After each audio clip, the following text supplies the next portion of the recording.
Dennis again goes for that defensive line, but De Vries has got more power. Oh, contact! Mortara on Barnard as well! This is getting frantic, fast and frenetic. Yeah, Roland had a little slide there actually at the second part of Portier into the tunnel. There's riding on board with De Vries, so watch, this is the move for the lead coming up. So out of the tunnel we go then, side by side, Roland to the outside against Byrne. Can he make it stick this time into the Nivelle chicane? This is brave, it's bold, it's up onto the escape road and over the curb. There's no room there for Roland to go through side by side, but he was alongside Byrne, and now they still run side by side. Here comes Nick De Vries, 2 places in 1 corner, down into Tabac, fantastic, but he runs it wide, he's onto the wall on the outside, and Byrne now side by side and making contact with the Dutchman as well. He can accelerate with the 4-wheel drive now. Watch him go. Yeah, we're on board with Roland. Watch when he puts the power down. Can he out-drag Jake Dennis down towards turn 1? This is going to be easy, surely, for him. Green light is on then, and we go side by side. Oliver Roland on the inside of Jake Dennis, down into the first corner. The Briton up through and into 3rd place. Next target, the 2 Tag Heuer Porsches. A golden opportunity falling into the hands of the Nissan team, and a possible opportunity at victory sending their way. And Roland's taking advantage of it. He's trying to find his way through on the inside. He lunges up to the underneath Pascal Wehrlein and goes through into turn 5 and turn 6, and now he's going to have the traction advantage on Antonio Felix da Costa here as well. Da Costa knows that, he defends into turn 9, but surely Roland's going to be able to try and find his way through. Oh, contact there between them. Roland on board we ride, and now he's going to have the advantage of traction, and Da Costa tries everything he can to defend, but Roland is through and into the lead at turn 12. Oliver Roland in the Nissan leads.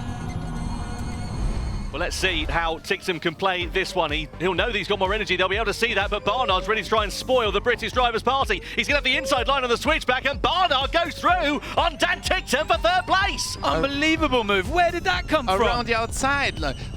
Tictum had to slow down a little bit, and then Barnard went around the outside and he was inside for the next corner. Brilliant. That was fantastic, but look at Wehrlein challenging Oliver Roland down into the chicane, side by side, contact between the two. They managed to somehow exit the corner in the same positions that they entered, but Wehrlein trying to get aggressive on Oliver Roland for the race lead. This is going to be an absolute corker of an end to this one.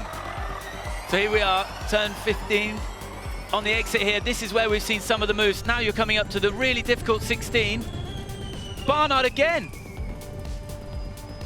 Barnard looking for the inside, trying to challenge for the outside. Here comes Tictum looking for the inside line against Taylor Barnard. Into the final chicane, it's going to bottleneck up, nearly 3 abreast. Tictum going for the outside on Pascal Wehrlein. Doesn't manage to make it stick, but does get ahead of Taylor Barnard for 3rd place. Down the start finish straight we go. Tictum through for 2nd. Down into turn 1, Mortara on Barnard as well. This is getting frantic, fast and frenetic. Somehow, and now Dennis, look at this as well, on Mortara, challenging for positions.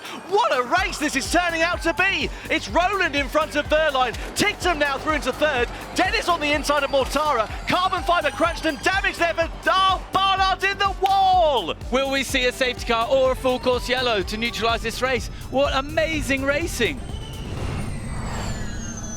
Yeah, that was the pinpoint there for Jake Dennis and De Vries.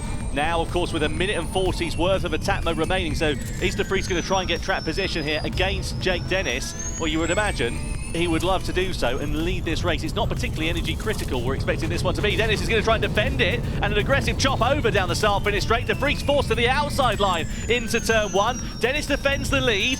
No way through there for Nick De Vries. Has to live to fight another day. Yeah, and he's got one more opportunity in 1 lap's time. He will run out of attack mode, extra power on the start and finish line. So he has to get it done into the hairpin at 13. Unlikely against Jake Dennis, or he's got to get it done down the start and finish straight. That could have been the defence to win the race. Yeah, it was an aggressive chop over there from Jake Dennis, wasn't it, down the start finish straight? Well, just remember that De Vries has only got 4 minutes more of attack mode, whereas Dennis has got 6. So the next time they take it, they'll both lose time, but then there'll be 2 extra minutes of attack mode, or effectively 2 laps of extra for Jake Dennis. Yeah, you can see these 2 drivers cycling their way through and just, you know, using a lot more pace that they've got underneath them in sort of the mid 1 minute 8 second lap times as it stands for now. This is now on never time here for Nick De Vries. Down into the final corner then here, Team Radio. De Vries down the start finish straight, attacking against Jake Dennis. Dennis again goes for that defensive line, but De Vries has got more power. Oh, contact! And Dennis loses front wing down into turn 1. A very aggressive chop over from the 21 of the Mahindra of Nick de Vries, and it's cost Jake Dennis his front wing, and I'm sure the stewards are going to be looking at that one.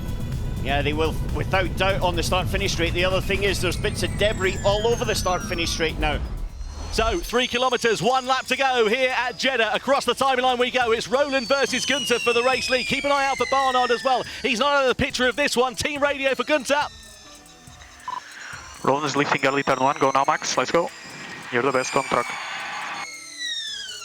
So Max being told that Roland's lifting there a little bit into turn 4, really closes up, and Barnard's not out of the picture. In fact, he's right in the picture here. 3 drivers potentially battling for the lead on the final lap. Roland, Gunther, and now Taylor Barnard. 3 different drivers, 3 different manufacturers and teams. This is going to be absolutely thrilling to the end of this one. Here comes Gunther, looking for the outside, into the bus stop chicane, tries to switch it back, but Roland's got the line covered again.